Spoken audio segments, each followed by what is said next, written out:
All welcome back my YouTube channel. ಇವತ್ತು 3 ಇಂಗ್ರೀಡಿಯೆಂಟ್ಸ್ನ ಬಳಸ್ಕೊಂಡು ಸಿಂಪಲ್ಲಾಗಿ ಎಗ್ ಬುಜ್ಜಿ ಮಾಡೋದು ಹೇಗೆ ಅಂತ ತೋರಿಸ್ತಿದ್ದೀನಿ. ನಾನು ಒಬ್ರಿಗಾಗೋಷ್ಟು ಮಾತ್ರ ತೋರಿಸ್ತಿದ್ದೀನಿ. ಇಲ್ಲಿ ತನಕ ನನ್ನ ಚಾನಲ್ನ ಸಬ್ಸ್ಕ್ರೈಬ್ ಆಗಲಿಲ್ಲ ಅಂದರೆ ಈಗಲೇ ಸಬ್ಸ್ಕ್ರೈಬ್ ಮಾಡ್ಕೊಳ್ಳಿ. ಸೊ ಈಗ ಮಾಡೋದು ನೋಡೋಣ. ಈ ಮೊಟ್ಟೆ ಪಲ್ಯ ಮಾಡೋದಕ್ಕೆ ನಾನು 3 ಎಗ್ ತೊಗೊಂಡಿದ್ದೀನಿ. ಒಬ್ರಿಗೆ ಮಾತ್ರ ಮಾಡ್ತಿದ್ದೀನಿ ನಾನು. 3 ಎಗ್ ತೊಗೊಂಡು ಈ ರೀತಿ ಅದನ್ನು ಒಡೆದು ಒಂದು ಬಟ್ಲಿಗೆ ಇಟ್ಕೊಂಡಿದ್ದೀನಿ. ಮತ್ತು ಒಂದು ಫ್ಯಾನ್ ತೊಗೊಂಡು ಅದಕ್ಕೆ 1-2 ಟೇಬಲ್ ಸ್ಪೂನ್ ಆಗೋಷ್ಟು ಎಣ್ಣೆನ ಹಾಕ್ಕೊಂಡು ಅದಕ್ಕೆ ಮೀಡಿಯಮ್ ಸೈಜಿಂದು ಒಂದು ಈರುಳ್ಳಿನ ಹಾಕ್ಕೊಂಡು ಅದು ಸ್ವಲ್ಪ ಗೋಲ್ಡನ್ ಬ್ರೌನ್ ಬರೋ ತನಕ ಈ ರೀತಿ ಫ್ರೈ ಮಾಡ್ಕೊಳ್ತಾ ಇದ್ದೀನಿ. ಈರುಳ್ಳಿ ಫ್ರೈ ಆಗ್ತಿದ್ದಂಗೆ ಇದಕ್ಕೆ ನಾನು ಕಟ್ ಮಾಡಿ ಇಟ್ಕೊಂಡಿರೋಂಥ ಒಂದು 4 ಹಸಿರು ಮೆಣಸಿನ್ಕಾಯಿನೂ ಸಹ ಹಾಕ್ತಾಯಿದ್ದೀನಿ. ಹಸಿರು ಮೆಣಸಿನ್ಕಾಯಿನೂ ಸಹ ಹಾಕ್ಕೊಂಡು ಈ ರೀತಿ ಚೆನ್ನಾಗಿ ಮಿಕ್ಸ್ ಮಾಡಿಕೊಂಡು ಫ್ರೈ ಮಾಡ್ಕೋಬೇಕು.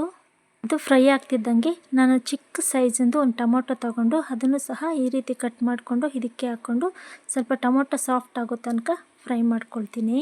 ಇದಕ್ಕೆ 1 ರೆಕ್ಕೆ ಆಗೋಷ್ಟು ಕರಿಬೇವಿನ ಸೊಪ್ಪನ್ನು ಸಹ ಹಾಕ್ಕೊಂಡು ಒಂದ್ಸಲ ಮಿಕ್ಸ್ ಮಾಡ್ಕೊಳ್ಳೋಣ. ಈಗ ಇದಕ್ಕೆ ಎಷ್ಟು ಬೇಕೋ ಅಷ್ಟು ರುಚಿಗೆ ತಕ್ಕಷ್ಟು ಉಪ್ಪನ್ನು ಹಾಕ್ಕೊಳ್ತಾ ಇದ್ದೀನಿ. ಉಪ್ಪನ್ನು ಹಾಕ್ಕೊಂಡು ಒಂದು 2 ನಿಮಿಷ ಈ ರೀತಿ ಫ್ರೈ ಮಾಡಿಕೊಂಡ್ರೆ ಟೊಮೊಟೊ ಎಲ್ಲ ಚೆನ್ನಾಗಿ ಸಾಫ್ಟಾಗಿ ಬೆಂದಿರುತ್ತೆ. ಸೊ ಈಗ ಇದಕ್ಕೆ ನಾವು ಲಾಸ್ಟಲ್ಲಿ ಕೊತ್ತಂಬರಿ ಸೊಪ್ಪು ಕಟ್ ಮಾಡಿ ಇಟ್ಕೊಂಡಿರೋದನ್ನ ಸಹ ಒಂದು ಸ್ವಲ್ಪ ಹಾಕ್ಕೊಂಡು ಒಂದು ಸಲ ಚೆನ್ನಾಗಿ ಮಿಕ್ಸ್ ಮಾಡಿಕೊಂಡು ಈಗ ನಾವು ಒಡೆದು ಇಟ್ಕೊಂಡಿರೋ ಅಂಥ ಎಗ್ ಇದೆಯಲ್ವ ಅದನ್ನು ಸಹ ಇದಕ್ಕೆ ಹಾಕ್ಕೊಳ್ತಾ ಇದ್ದೀನಿ. ಇದನ್ನು ಹಾಕ್ಕೊಂಡು ಮೀಡಿಯಮ್ ಫ್ಲೇಮಲ್ಲಿ 1-2 ನಿಮಿಷ ಈ ರೀತಿ ಮಧ್ಯೆ ಮಿಕ್ಸ್ ಮಾಡ್ಕೊಳ್ತಾ ಫ್ರೈ ಮಾಡಿಕೊಂಡ್ರೆ ನಮಗೆ ಸಿಂಪಲ್ಲಾಗಿರೋಂಥ ಎಗ್ ಬುಜ್ಜಿ ರೆಡಿಯಾಗಿರುತ್ತೆ.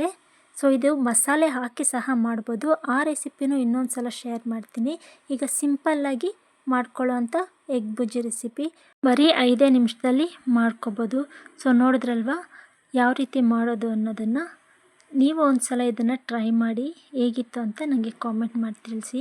ಇಲ್ಲಿ ತನಕ ನನ್ನ ಚಾನಲ್ನ ಸಬ್ಸ್ಕ್ರೈಬ್ ಆಗಲಿಲ್ಲ ಅಂದರೆ ಈಗಲೇ ಸಬ್ಸ್ಕ್ರೈಬ್ ಮಾಡ್ಕೊಳ್ಳಿ. Thank you.